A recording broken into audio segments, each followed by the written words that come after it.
အဲ့တော့ဗုဒ္ဓဘာသာဝင်သူတော်စင်တွေဗုဒ္ဓဝါဒဆိုတာဘာလဲဆိုတာရှင်းပြနိုင်ရမယ်နော်ဒီမေကုန်းကပထမဆုံးမေးခံရမယ်မေကုန်းပဲပညာတတ်အကျော်ဖြစ်တဲ့ဥပဒိတပရပိုက်ရှင်သာရိပုတ္တရာအလောင်းကရှင်အတ္တစီနဲ့တွေ့တဲ့အခါကျတော့ဘာမေးတာတော့ဆိုအရှင်ဘုရားဘု து ကိုရည်စူးပြီးတော့ယဟန်ဖြစ်တာလဲဂေါရမဗုဒ္ဓကိုရည်စူးဒါဖြင့်ဂေါရမဗုဒ္ဓဝါဒကိုပြောပြစမ်းပါဘာတွေဟောတာတော့ဒီလိုမေးတာပဲလေအယူဝါဒနဲ့ပတ်သက်ပြီးတော့သူ့ရဲ့ဟောပြောတဲ့အနှစ်သာရကိုပြောပြစမ်းပါလို့ဆိုတဲ့အခါမှာသစ္စာလေးပါးကိုပြောပြခဲ့တာယေဓမဟေတုပ္ပဘဝတေတံဟေတုံတထာဂတောအာဟဆိုတဲ့အဲ့ဒီသစ္စာလေးပါးကိုအချင်းချင်းဟောပြောတဲ့ဟာနဲ့မြတ်စွာဘုရားရဲ့အဆုံးအမကိုဘုရားဟောပြောချက်ကိုရှင်အတ္တစီပိဿဝဂီထဲမှာအငယ်ဆုံးဖြစ်တဲ့ရှင်အတ္တစီဟာရှင်သာရိပုတ္တရာအလောင်းဥပဒိတပရပိုက်ကိုရှင်းပြခဲ့တာအဲ့ဒီမြန်မာနိုင်ငံကိုအဲ့ဒီယေဓမဟိတုပ္ပဝါဂါထာဘယ်ခေတ်ကရောက်လာသလဲဆိုတာသက်သေအထောက်ထားပြနိုင်ဘယ်ခေတ်ကရောက်လာသလဲဆိုတာကိုတော့ဒီတဲ့စောခြင်းလဲစောမယ်သို့တော့ evidence ဆိုတဲ့သက်သေပြနိုင်တဲ့အတိုင်းအတာတစ်ခုကတော့အဲ့ဒီသရေခေတ္တရာခေတ်မှာနော်900စုလောက်ရာစု900စုလောက်မှာဒီသရေခေတ္တရာခေတ်မှာမောဇာခင်ဘကုန်းတို့မောဇာကုန်းတို့ခေါ်တဲ့ရှေးဟောင်းဌာနကြီးတစ်ခုမှာတူးဖော်တဲ့အခါကျတော့အဲ့ဒီယေဓမဟေတုပ္ပဘဝရွှေပေလွှာထဲမှာရေးထားတာမြေကြီးတွေကတူးဖော်လို့ရရှိတာမြန်မာပြည်ကိုစောကြီးကလေးရောက်နေတယ်လို့ပကံခေတ်မတိုင်ခင်ကလေးကမြန်မာပြည်ကိုဒီခါထားရောက်နေတယ်ပေါ့ဒီလိုဆိုလို့ရတယ်ပေါ့နော်သို့တော့ဒီကနေ့ခေတ်စလုံးနဲ့လားလို့ဆိုမဟုတ်ဘူးဒီကနေ့ခေတ်ကလူတွေအဲ့ဒါဖတ်နိုင်မှာမဟုတ်ဘူးမဖတ်နိုင်ဘူး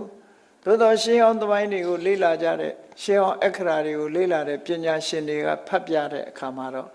ယေဓမဟေတုပ္ပဝါတေတံဟေတုံတထာဂတောအာဟဆိုတဲ့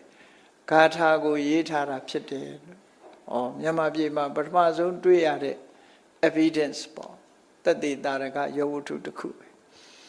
အဲ့ဒီဂါထာနဲ့ဘုရားရဲ့အဆုံးအမကိုရှင်းဥစွာရှင်းပြအဲ့ဒါကိုပြောတာမြတ်စွာဘုရားကတကံအာစရိယကံဥက္ခေတဝါကိုယ်ဆရာရဲ့အယူဝါဒကိုစနစ်တကျသင်ယူပြီးတဲ့အခါမှာဟောပြောနိုင်ရမယ်ဒီလိုဆိုတာအဲ့တော့ဗုဒ္ဓဘာသာဝင်ဖြစ်လာတဲ့ပုဂ္ဂိုလ်တွေဟာ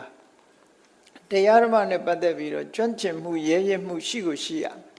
နော်နံပါတ်1ကျွမ်းကျင်မှုရဲရဲမှုရှိရနံပါတ်2ကဘုရားတရားတော်နဲ့ပတ်သက်ပြီးများများသိပြီးတော့များများမှတ်သားထားပြီးလိုက်နာကျင့်သုံးနေတဲ့ပုဂ္ဂိုလ်ဖြစ်ရမယ်နံပါတ်3ကမြတ်စွာဘုရားရဲ့အဆုံးအမအနှစ်ချုပ်ကိုသင်ယူပြီးတော့ရှင်းလင်းဟောပြနိုင်တဲ့ပုဂ္ဂိုလ်ဖြစ်ရမယ်အဲ့ဒါတွေမဖြစ်သေးသမျှဘုရားကသူ့တောင်းမကြည်သေးဘူးပြိဋိဘံမဆန်သေးဘူးလို့ဒီလိုဆိုတာဟောနောက်တစ်ချက်ကတော့ဘာလို့ဆိုရင်ဥပ္ပန္နံပရပဝါဒံသဟတမေနသူနေခိတံနေကနာဖြစ်ပေါ်လာတဲ့ဆန့်ကျင်ဘက်အဓမ္မဝါဒဆိုဓမ္မရဲ့ဆန့်ကျင်ဘက်ဝါဒဖြစ်ပေါ်လာတဲ့ဝါဒဆိုတာမျိုးတွေကဆန့်ကျင်ပြီးတော့တိုက်ခိုက်လာတဲ့ဝါဒလည်းဖြစ်နိုင်တယ်ဒီပုခါတက္ခလွဲမှားပြီးတော့ယူဆတဲ့အယူဝါဒတွေလည်းဖြစ်နိုင်ပရပဝါဒဆန့်ကျင်မဲ့ပုဂ္ဂိုလ်ရဲ့ဝါဒအဲ့ဒီဝါဒတွေကိုအကြောင်းအကျိုးပြပြီးတော့နှိပ်ကွက်နိုင်တဲ့စွမ်းရည်တတ္တိရှိသူဖြစ်ရမယ်ခြေဖြတ်နိုင်တဲ့ပုဂ္ဂိုလ်ဖြစ်ရမယ်လို့ဒီလိုဆိုတာပေါ့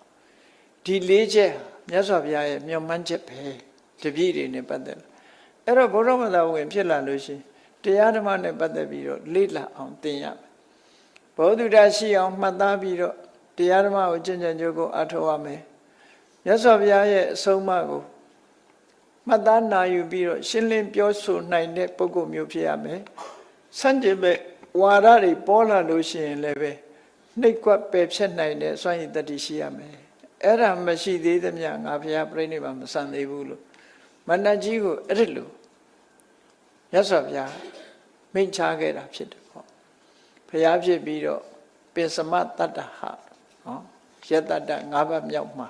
မြတ်စွာဘုရားဒီစကားမိန့်ကြားတာ